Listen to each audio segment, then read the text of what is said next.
Hello guys, in today's video I will be showing you how to fix Twitch keeps freezing problem. So this is easy, just go to the settings, then scroll down to the apps section, and then go to the search and search Twitch, and then go to the storage, and here you will find this clear cache option. Click on it.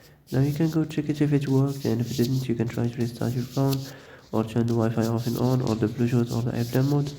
Also, you can try to clear data, but be careful. If you clear data, all this application's data will be deleted. This includes all files, the settings, the accounts, the databases, etc. So be careful if you want to clear your data.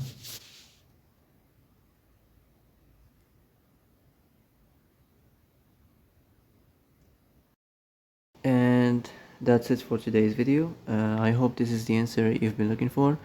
If you like this video, don't forget to like and subscribe, and see you in the next video. Thanks for watching.